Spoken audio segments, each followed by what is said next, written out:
Good afternoon and thanks for joining us. A Prince Albert mother is fundraising for the new hospital in honor of her late son.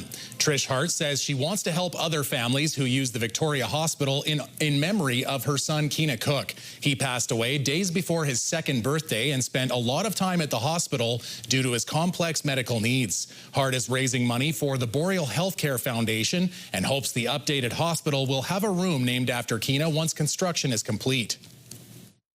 Even though he's not here to tell his story, his mom and dad is here to tell his story, and although his life can't be saved, at least he's going to be able to save a bunch of other little babies. The fundraiser is part of the Boreal Healthcare Foundation's Equip the Vic campaign. Nipawin RCMP closed parts of Highway 55 this morning due to a serious motor vehicle collision. RCMP responded to a collision this morning on Highway 55, 6 kilometers east of Nipawin. The highway was closed for an undetermined amount of time while RCMP performed an investigation. Detours have rerouted traffic away from the area. RCMP have no additional details to share at this time. A Saskatoon woman says she was shocked by what she saw inside the emergency department at the Royal University Hospital. This picture, taken by Lynn Harmon, shows stretchers lining the hallways with portable IV stands and bedside trays. Last week, Harmon took her mother to RUH, where she received care in the hallway, including an intimate procedure with no privacy. Harmon is concerned about cleanliness and patient dignity. It literally looked like a natural disaster had just happened. There was absolutely no privacy, just open, very open. And then my mom, who has a compromised immune system, was next to people who were there supposedly with viral infections. The Saskatchewan Health Authority says the crowding at RUH was due to a temporary surge in patients. The SHA couldn't say how many patients were receiving care in the hallways, but at the peak time, 42 people were waiting for a bed. In March, the province announced funding for 109 additional hospital beds in Saskatoon. So far, only 20 of those beds are open. An Estevan doctor is no longer able to practice medicine in the province following a disciplinary decision. The College of Physicians and Surgeons of Saskatchewan has barred Dr. Mehdi Hori from practicing after he was found guilty on 9 counts of professional misconduct by a hearing committee. Hori had his license revoked for 9 months in a previous case, has been suspended twice, once in 2019 and again in 2023. He was also barred from seeing female patients last year. The reasons for the college's decision are expected to be released after a meeting next month.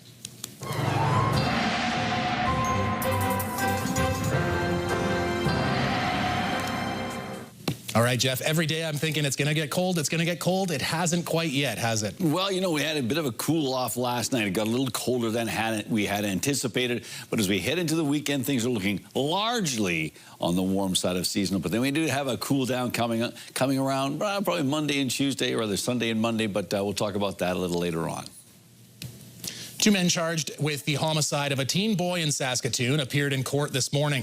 22-year-old Adam Abdallah Adam was charged with second-degree murder. 20-year-old Osam Alaj was charged with manslaughter. Both were arrested in connection with a fight that took place in the parking lot of the Confederation Mall on Sunday morning at 3:30. The 16-year-old victim was taken to St. Paul's Hospital, where he died of his injuries. His name has not yet been released.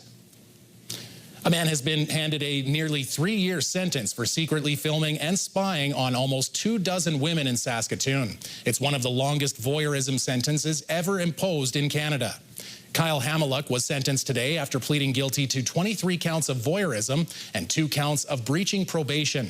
The 36-year-old admitted to secretly watching or recording 23 women through the windows of their homes while they were fully or partially nude.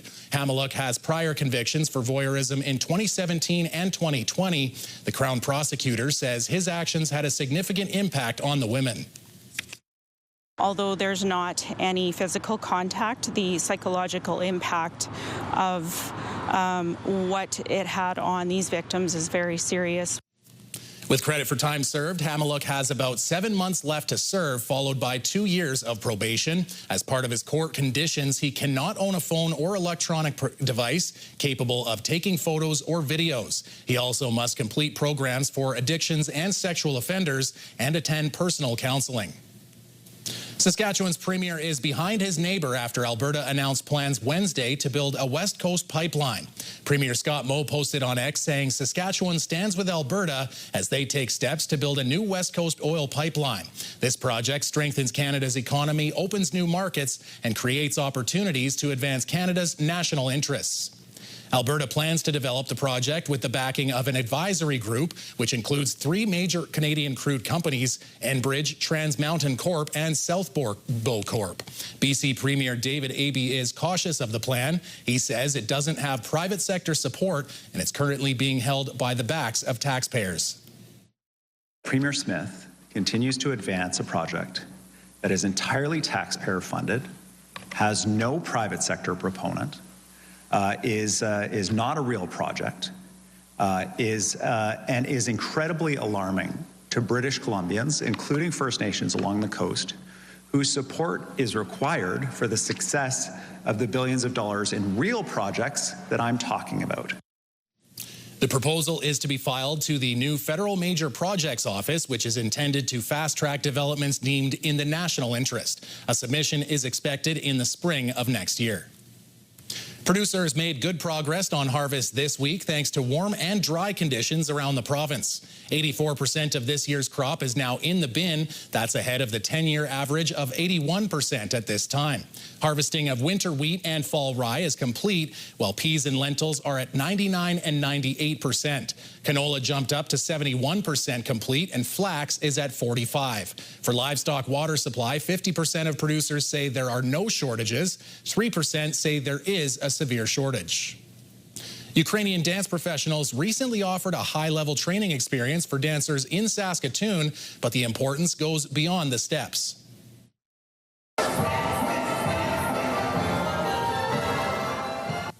With the war in Ukraine on everyone's minds, 80 dancers took part in a workshop at the Yevshan Ensemble's dance studio. It was led by former members of the Versky Ukrainian National Dance Ensemble. The instructors fled Ukraine because of the war, but say they're impressed by the dancers from around Saskatchewan that are keeping Ukrainian dance thriving. It's very interesting. They have a lot of questions. They like to work, they like to dance, they support Ukrainian culture. It's very cool. They are trying to share, trying to help, trying to support. And it gives, for people who is now in Ukraine, it gives them more power, believe me. Dancers say they hope to share what they learned when they return to their home communities. When we come back, a celebration of local business. Jasmine Pelche finds out about Charles Repair's 50th anniversary.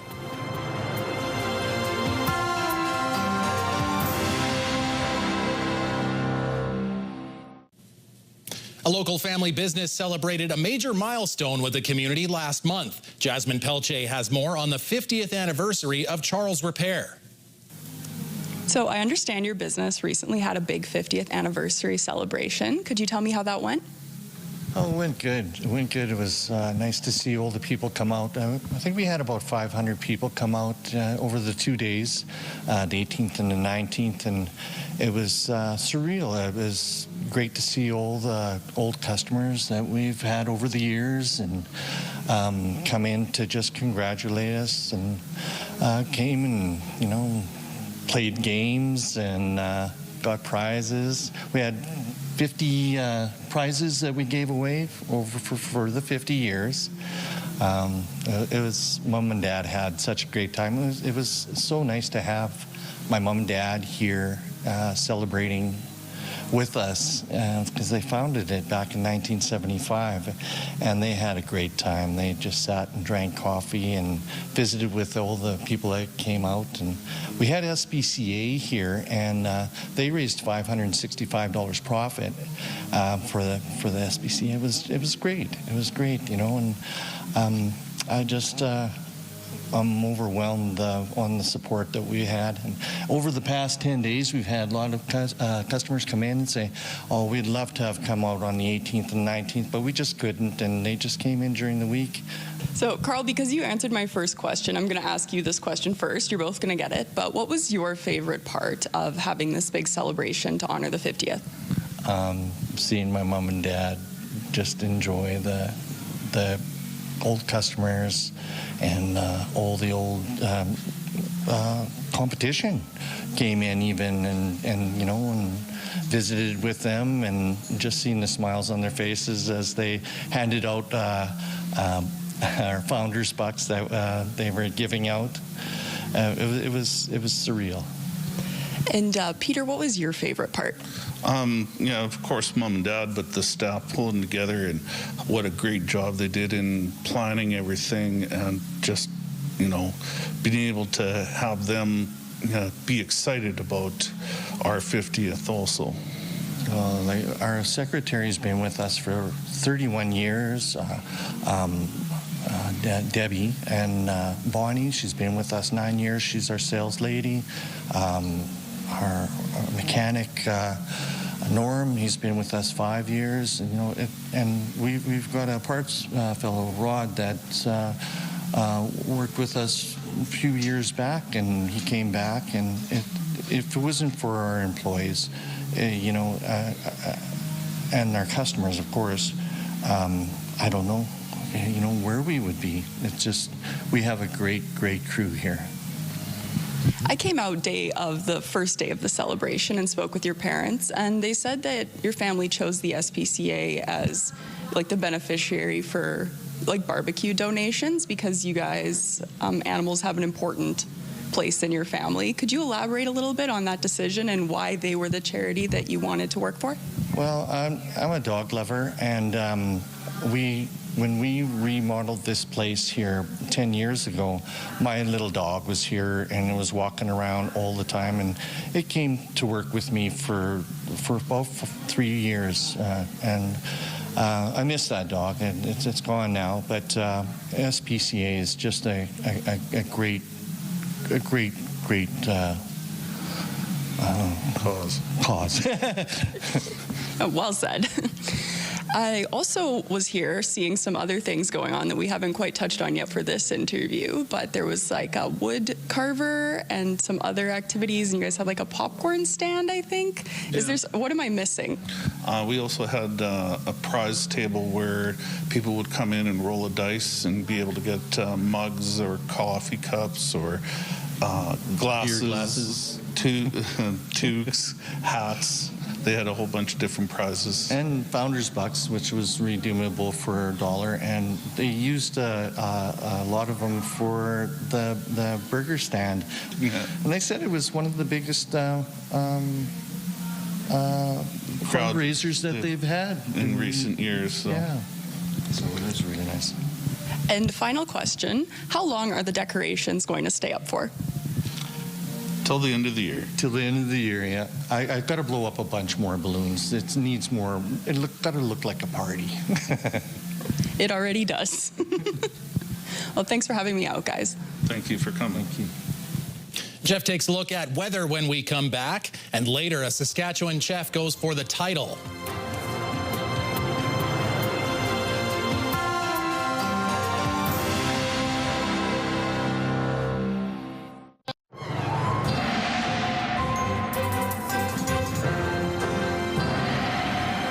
Jeff, I'm running out of things to complain about because there hasn't been too much of the low temperatures, and I'm trying to see, is there a lot of wind? Is that something I can whine about? Yeah, sure. Whinge about that. Why not? Whinge about the wind. We've got ourselves warmer than seasonal temperatures again, John, as we make our way into the next couple of days. But by the time we get to Sunday, temperatures are really going to start to drop off. But the good news is it's not going to be a prolonged or a long downward trend into winter.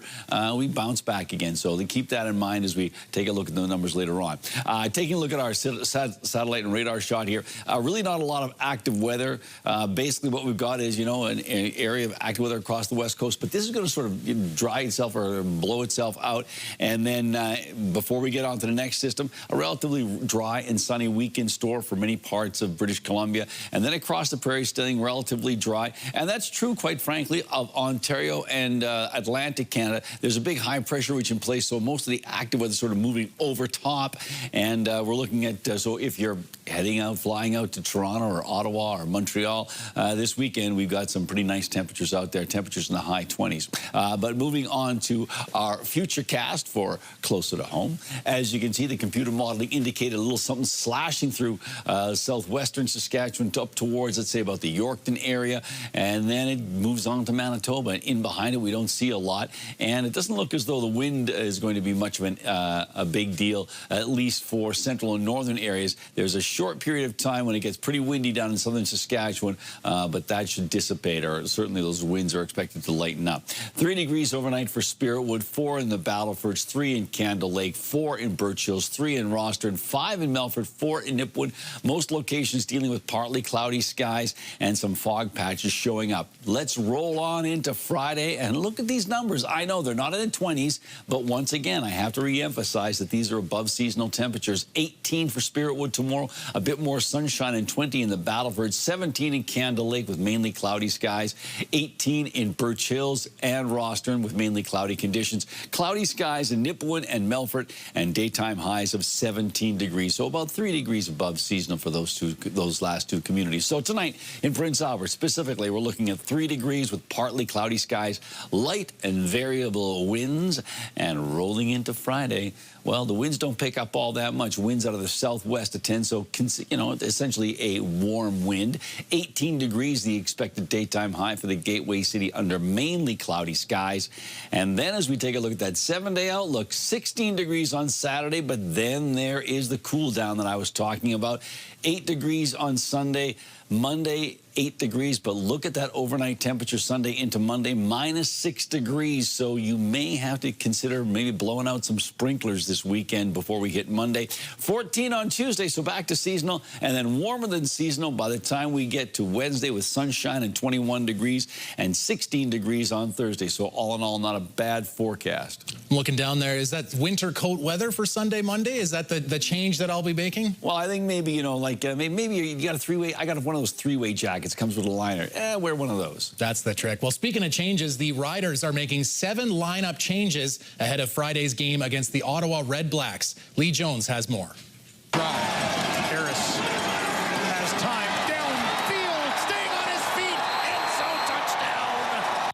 Ready to go always. I was born ready for this, baby. There's no question Kean Schaefer-Baker is excited to make his Rider return in Ottawa, starting at slot back. The receiver's been out since leaving the opening game with a foot issue. His 3rd straight season missing multiple games due to an injury. It's finding the blessing in the lesson each and every single day. And, you know, this process has taught me a lot. And when you love something so much, you're willing to go to the end of the world for it. So, and this is something I'll do that for. With Schaefer-Baker's return, the receiving core is closer to what was expected on day 1, with Samuel Emelis, Keyshawn Johnson, Dante Myers starting. Harris, the throw, gone, touchdown Saskatchewan. Tommy Neild would be the only exception, earning the last starting spot with 4 touchdowns in 7 games. Joe, Del Duncan Busby, and Sean Bain Jr. are listed as backups. The ceiling's untapped with this group, you know. We got so many great players all around, whether it's O-line to the special teams to the quarterback room. We have so much depth, and, you know, that just pushes each guy every single day to just be their best self. They're all a little bit different, understanding what their strengths are and how they see routes and see coverage, and getting on the same page and doing the best we can to execute. But right now is that time where, you know, we're starting to get healthy and around the corner, and we've got to make sure that we don't just talk about it, we be about it on game day. Defensively, the biggest change will be an All-American starting secondary. C.J. Rivas moves to safety, while Antoine Brooks Jr. takes over at strong side linebacker. Changes the Riders hope snap them out of a 2-game funk. For us, it's 2 options: bounce back or bounce backwards. We gotta go ahead and recoil here and set the trajectory upwards. I think we come out there and send a message right from the jump. It's just going to echo throughout the rest of the team. Do you have a community event you would like to promote? Or maybe you'd like to draw attention to your organization. Let your local CTV station help you spread the word. Contact us at 306-922-6020 or email panews@ctv.ca. You can appear on CTV Prince Albert's News at 5 and get your message to our viewers.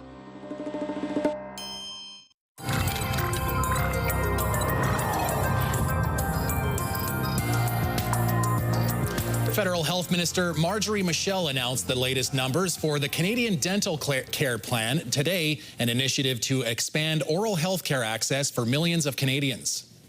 We announced that more than 5 million Canadians are currently covered under the Canadian Dental Care Plan.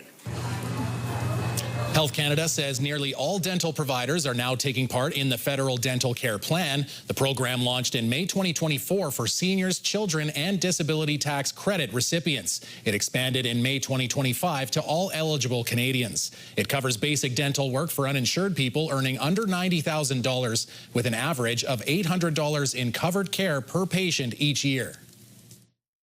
Brought to you by Saskatchewan Union of Nurses. Thank you to Saskatchewan's 11,000 registered nurses.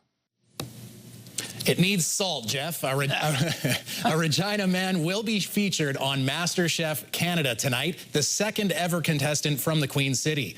Andres Aranada will be on the screen showing off his cooking skills, including his deep dish pizza. 15 contestants will compete for 12 aprons to start the show. Aranada's been cooking since he was 3 years old and was with his grandmother. He's also a grade 5 teacher in Regina. I mean, this is one of my passions, so this was really easy for me. I just had to act myself and just show my love for cooking, for food, for eating, and for feeding people. But there are a lot of steps in order just to make it onto the set. So he was up into the wee hours of the morning, practicing cooking, timing his cooking, perfecting dishes, and reading food theory. And it was a lot. It was really, really hard. Figure out what their particular skills. The season premiere of MasterChef Canada airs tonight at 8 on CTV. Jeff, are you going to be watching? Well, I tell you, now that I know that there's some homeboys involved, you betcha. Yeah, I had a friend from back home in Calgary that competed, and she only made it to that first episode, and the judges said, "Do you like garlic?" And she goes, "I love garlic," and they just walked away saying, "I can tell." And that's their way of saying too much garlic, but that's how it goes. Little inside scoop for you. There you go.